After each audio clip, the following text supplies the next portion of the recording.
हमारी एपिसोड की शुरुआत एनाबेस स्पेशल एडवाइजर और लियोनहार्ड के बीच में मीटिंग से होती है, जहाँ पे एनाबेस लेडी सारिफी से मुखातिब होकर बोलने लगता है। कल रात लेडी सारिफी ने अपने मुंह से खुद कहा था कि बदकिस्मती से वो आपकी क्वीन नहीं बन सकती, और अगर मैं आम अल्फाजों में कहूँ तो उसने अपने ऑडियल को खुद ही ठुकरा दिया। इसका एक ही मतलब है, उसने अपने आप को खुद ही क्वीनशिप से डिस्क्वालीफाई कर दिया। तो इस पर किंग बोलने लगता है, पर यह भी तो मत बोलो, कल उसने ड्यूक की एज अ होस्ट उसका दिल पूरे तरीके से जीत लिया था। पर एनाबेस इस बात से एग्री ना करता और वो फिर आगे बोलने लगता है, ऑल ड्यू रिस्पेक्ट, ये इसके बाद ही होता जब सारिफी ने अपने ऑडियल को ठुकरा दिया था। हम क्वीनशिप ऐसी बंदी के हवाले नहीं कर सकते जो कि दूसरे लम्हे में ही मुकर जाए खुद ही क्वीन बनने से। इसी में लियोनहार्ड अब थक हार के अपने रूम में चला जाता है। उसकी हालत देख के सारिफी बोलने लगती है, जरूर इस बार की भी टॉपिक में ही होंगी। जिस पर किंग उसे बोलता है, तुम इस बात की फिक्र मत करो। और ये कहते हुए लियोनहार्ड अपने मन में मजीद बोलने लगता है, ये बात मैं हर हालत में सारिफी को नहीं बता सकता, ना फिर उससे बचतावा होगा। कल रात उसने जो कुछ भी कहा, ऑलरेडी इतनी मेहनत करी है, बिला वजह का बोझ उसके रास्ते में रुकावट होगा। सारिफी को मेरा चुनना एक दिन एनाबेस को भी जरूर समझ में आएगा। सीन दूसरी ओर शिफ्ट होता है, जहाँ पे लेडी सारिफी लाइब्रेरी में बैठ के पढ़ रही होती है कि तभी उसकी एक इम्पोर्टेंट कोर्स की किताब मिसिंग होती है। इस पर साय बोलने लगता है, जरूर तुम्हारी किताब ये दूसरी लाइब्रेरी में बेच दी गई होगी। तो अब सारिफी फिर बोलने लगती है, तो तुम्हारा मतलब इसके अलावा भी और भी लाइब्रेरीज है। साय इस पर बोलने लगता है, हाँ एक नहीं काफी बहुत सारी। इसके साथ ही साथ यहाँ पे एक फॉरबिडन लाइब्रेरी भी है, इसमें सिर्फ खास लोगों को जाने की इजाजत है। फॉरबिडन लाइब्रेरी का सुनने के सारिफी की आंखों में रोशनी सी चमक उठती है। देख के साय समझ जाता है और उसे फौरन से रोकते हुए कहने लगता है, नहीं फॉरबिडन का मतलब तुम भी नहीं जा सकती। खैर सारिफी अब फिर बोलने लगती है, चलो जो भी, क्योंकि काफी सारी लाइब्रेरीज है, मैं तुम लोगों से हर वक्त काम करवाती रहती हूँ, तो इस बार की किताब मैं खुद जाके लाऊंगी। सीन एनाबेस की तरफ शिफ्ट होता है, जहाँ पे वो दो गार्ड्स को आपस में बातें करते हुए सुनने लगता है और वो सारिफी के बारे में ही बातें करते हुए कहने लगता है, जो लेडी सारिफी ने कल रात को किया, मुझे ये देख के लगता है कि हर इंसान बुरे नहीं होते। ये सब सुनने के बाद एनाबेस को अंदर ही अंदर से काफी ज्यादा गुस्सा आने लगता है और वो अपने मन में बोलता है, फिर कैसे ये लोग उस फैक्ट से नजर फेर सकते हैं। लेडी सारिफी ने जानबूझ के कैसे ना कैसे करके किंग को अपने जंगल में बचाया है। ऐसा करते हुए उससे सेक्रीफाइस नहीं किया गया, उसने सिर्फ और सिर्फ अपने आप को बचाने के लिए ये सब कुछ किया है। उसने जरूर किंग की आंखों में तो धूल झोंक दिया, लेकिन मैं अंधा नहीं हूँ। सोचते हुए एनाबेस भी यहाँ से जाने ही लगता है कि सामने उसकी मुलाकात लेडी सारिफी से होती है। इस पर अब सारिफी एनाबेस की असिस्टेंट से अब पास में ही मौजूद एक लाइब्रेरी जा पहुंचती है। अब वो जो किताब को ढूंढ रही होती है, पीछे एनाबेस खड़ा अब अपने मन में बोलने लगता है, मुझे ये नहीं पता किसने मैजेस्टी को अपने काबू में कैसे किया, पर चाहे जो भी हो जाए मैं उसे इतनी आसानी से किंग की नहीं होने दूंगा, चाहे इसके लिए मुझे उसकी जान भी लेनी पड़े। ये जान का अल्फाज उसके मुंह से वैसे ही निकल आता है, फिर अचानक से उसके दिमाग में एक नया सा आइडिया आता है। इसी के बाद वो अपने मन में दोबारा से सोचने लगता है, हाँ जान ले लेना, शायद से यही एक अच्छा चारा है। हाँ मुझे तो इसकी जान ले लेनी चाहिए, आसपास भी कोई नहीं है, ये मेरे लिए एक सुनहरा मौका है। अगर मैं इसके ऊपर बुक की शेल्फ वगैरह गिरा दूं तो ये एक तरह से हादसे की मौत में मारी गई होगी।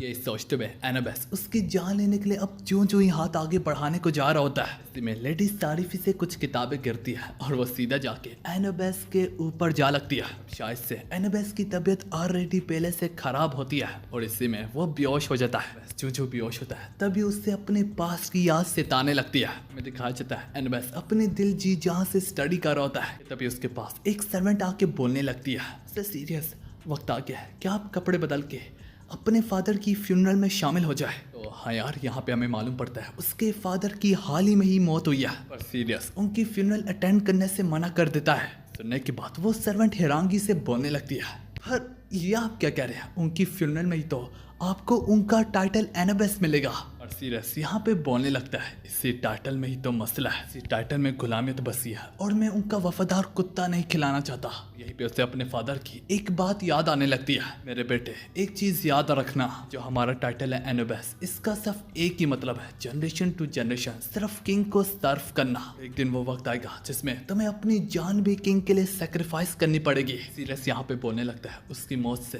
जर्रा भी किसी भी रॉयल को फर्क नहीं पड़ा था, के लिए तो मेरा फादर बस एक गीटी की तरह था, एक चेस की गीटी की तरह। अब अगले सीन में हम देखते हैं एनोबस किंग के सामने पेश हुआ होता है, जहाँ पे लियोनहार्ड का फादर सीरियस से सहमत होकर बोलने लगता है, तो तुम अपने फादर की फ्यूनरल में क्यों नहीं आए थे? सीरियस इस पर बहाना बनाते हुए बोलने लगता है, दरअसल मैं बीमार हो गया था। खैर यार, चूंकि सीरियस उस वक्त काफी ज्यादा छोटा होता है, से किंग बोलने लगता है, तुम इस वक्त काफी छोटे हो, तुम मुझे सर्व नहीं कर सकते, तो इसके बजाय तुम मेरे बेटे को सर्व करोगे।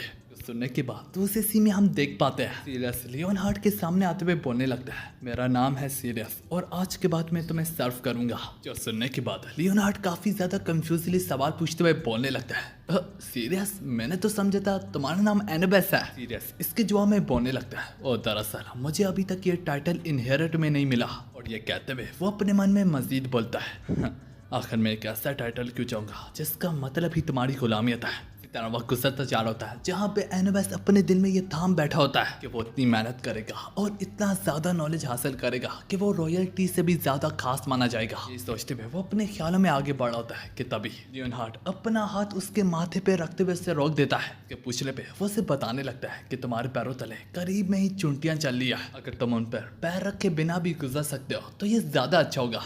एक रोज एनोबस उसके पास आके बोलने लगता है, योर हाइनेस आपकी शॉर्ट ट्रेनिंग का वक्त हो चुका है। अलबत्ता लियोनहार्ड इनकार करते हुए कहने लगता है, ये शॉर्ट से मुझे काफी दर्द होती है, ऑलरेडी मुझे लकड़ी की शॉर्ट से इतना दर्द होता है तो असली शॉर्ट से तो और भी होगा। इसी बात से सहमत होकर एनोबस बोलने लगता है, वेल तुम्हें फिक्र करने की कोई जरूरत नहीं कि वार में तुमसे पहले तुम्हारे ट्रूप मारे जाएंगे। मगर लियोनहार्ड इनकार करते हुए बोलने लगता है, चाहे दोस्त हो या दुश्मन सबको दर्द महसूस होता है, बल्कि इसके बजाय हमें एक ऐसी कंट्री बनानी चाहिए जिसमें सारे लोग पीस से रहें। पर एनोबस उससे अंदर ही अंदर एग्री नहीं करता और वो अपने मन में बोलने लगता है, जो इस दुनिया की असलियत से वाकिफ होता है वही कामयाब भी हो सकता है, जबकि मैं दुनिया को उस नजर से देखता हूँ जैसे कि दुनिया है और इसी वजह से मैं सबसे पहले कामयाब होऊंगा। यूं ही एक रोज सीरियस को बहुत सख्त बुखार सा चढ़ जाता है। थोड़ी देर में वो अपने रूम में लियोनहार्ड को पाता है और वो उसके लिए काफी ज्यादा खाना लाया होता है। सीरियस अब फिर पूछने लगता है, पर यह सब कुछ तुम क्यों कर रहे हो? लियोनहार्ड बोलने लगता है, बस सिंपली मैं तुम्हारे लिए फिक्रमंद सा हो रहा था। सुनने के बाद सीरियस वहीं पे बैठा अब वहीं पे चौंक जाता है। बोलने लगता है, क्या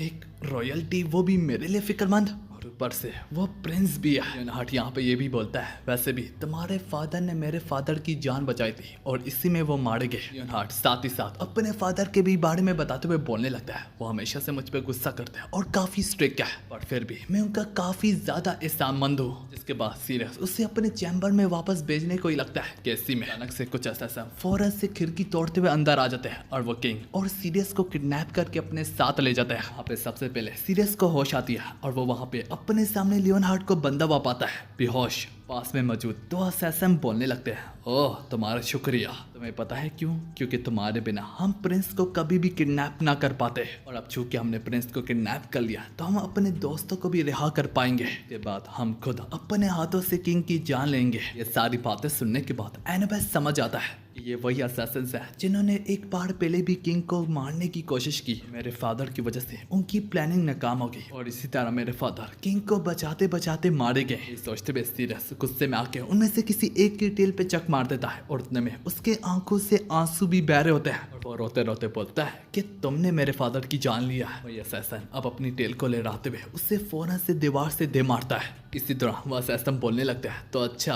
तो तुम एनोबस के बेटे हो, हाँ तो चलो हम इस बच्चे की जान ले लेते हैं ताकि रॉयल्स को भी समझ में आ जाए कि हम यहाँ पे काफी ज्यादा सीरियस है। ये कहते हुए वो सीरियस की बस जान लेने को ही जा रहे होते हैं। सीरियस भी उम्मीद खो बैठता है और वो अपनी आंखें बंद कर देता है, पर इसी में वो थोड़ी देर में अपनी आंख यूं यूं खोलता है। वो अपने आप को सही सलामत पाता है, बल्कि इसी में हमें दिखाया जाता है कितने में लियोनहार्ड को होश आ गई होती है और वो अपने आप को एज ए शील्ड की तरह इस्तेमाल करता है। फिर भी यहाँ पे सीरियस काफी ज्यादा पैनिक करने लगता है क्योंकि उसकी वजह से प्रिंस को चोट आई है। उससे पता चल जाता है कि उसका फ्यूचर तो खत्म हो गया, पर इसके बावजूद भी लियोनहार्ड उसे मजीद शील्ड देते हुए कहने लगता है, किंग वो होता है जो कि अपने बंदे को महफूज रखता है, और अगर मैं एक दोस्त को भी नहीं बचा सकता तो मैं कैसे किंग कहलाने की भी लायक हूँ। और ये बात इस कदर लियोनहार्ड के सर पे सवार हो जाती है। इसके जिस्म में से वो बढ़ के ओढ़ा वो बढ़ते हुए शोले बाहर आने को लगता है कि एक ही झटके में उसकी तरफ फोर्स से ही वो असैसिनों को उड़ा के दीवार में फेंक डालते हैं, जिससे असैसिन यहीं पे बेहोश हो जाते हैं। लियोनहार्ड यहाँ पे काफी ज्यादा इंजर्ड होता है तो वो यहाँ पे ही बेहोश हो जाता है कि सीरियस को ऑलरेडी कमर तोड़ बुखार होता है तो वो भी यहीं पे गिर के बेहोश हो जाता है। और उतने में यहाँ पे थोड़ी देर में रॉयल गार्ड्स भी तब तक पहुंच जाते हैं। ये कहानी कुछ दिनों बाद एक खुशगवार सुबह पे जाती है, जहाँ पे सीरियस को जो होश आती है तो उसकी सर्वेंट उससे बताने लगती है, मुझे काफी खुशी है कि आप ठीक है,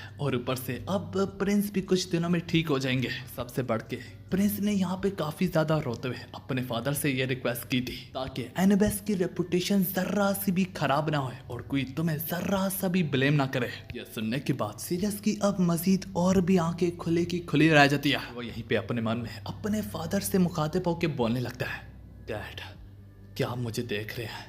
मैं समझ गया आप ये सब कुछ क्यों करते थे और मुझे भी अपना किंग मिल चुका है। सब में कहानी सीरियस और लियोन हार्ट पे जाती है, जहाँ पे सीरियस ये सबमिट करता है कि आज के बाद से तुम मेरा किंग हो और मेरा नाम है एनाबेस। और वो डिसाइड करता है कि उसे वो बेस्ट किंग बनाने के लिए उसके लिए कुछ भी करेगा, चाहे उसकी खिलाफ वर्जी क्यों ना करे। इसी तरह कहानी प्रेजेंट पे आती है। एनाबेस अब अपनी आंखें जूं खोला होता है, अपने सामने लियोन हार्ट दिखता है, पर उसकी विजन अब मजीद जैसे तैसे क्लियर होती है, तो वो उसे नहीं बल्कि सारिफी को पाता है, जो महसूस करके एनाबेस फौरन से उठ बैठता है और उसे अपने ऊपर काफी ज्यादा गुस्सा आने लगता है। मेरी मजाल भी कैसे हुई कि मैंने इस मामूली में मैजेस्टी को देखा। सारिफी उसके लिए फिक्रमंद होते हुए उससे जूं टच करने की कोशिश करती है। देखते ही देखते एनाबेस उसके हाथ को ठुकराते हुए चिल्लाते हुए बोलने लगता है, मुझे मत छुओ, मैंने बाकियों की तरह अपने आंखों पे पट्टी नहीं बांध रखी।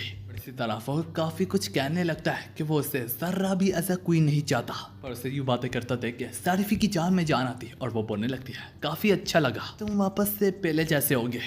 मुझे तो काफी अजीब लग रहा था जब तुम बोलते थे लेडी सारिफी। वैसे भी किंग तुम्हारे लिए काफी ज्यादा फिक्रमंद हो रहे होंगे। और यह सुनने के बाद भी एनाबेस को काफी गुस्सा आता है और वो बोलने लगता है, तुम इस तरह से बर्ताव मत करो कि तुम उससे बहुत सालों से जानती हो। लगे सारिफी मुस्कुराते हुए बोलने लगती है, मैं आकर इस वक्त से और इतनी गहरी नजर से किंग को देखती हूँ और मुझे मालूम है कि वो क्या सोचते हैं। सारिफी यहाँ से जाने लगती है, जाते जाते बोलती है, जल्दी से ठीक हो जाओ और मेरे लिए कोई नया ऑडियल तलाश करो। और वो जैसे तैसे बाहर निकलती है तो वो अपने सामने लियोन हार्ट को पाती है, जो देख के लेडी सारिफी समझ जाती है कि उसने सारी बातें सुन लिया। इससे पहले सारिफी कुछ कह भी पाती, लियोन हार्ट उसका मुंह चुप करवा देता है और वहां से चुपचाप चला जाता है। सारिफी अपने मन में बोलने लगती है, एज आई थॉट, किंग उसके लिए काफी फिक्रमंद हो रहा है। दूसरे सीन में हम दोबारा से उनके बीच में काउंसिल को देखते हैं। वहाँ पे एडवाइजर का तो नहीं पता, पर एडवाइजर से बड़ी अथॉरिटी चांसल की है, मतलब कि एनाबेस की है। वो यहाँ पे फाइनल फैसला लेते हुए बोलने लगता है, लेडी सारिफी ने अपनी ओडियल को कामयाब कर लिया, जो बात वाकई में हैरान कुन होती है। हाँ यार, एनाबेस सारिफी को एक मौका तो दे रहा है, लेकिन इसके साथ ही साथ वो उससे किसी और तरीके से भी अब आजमाने को जा रहा है। इसी के साथ हमारी ये वाली एपिसोड यहाँ पे खत्म होती है।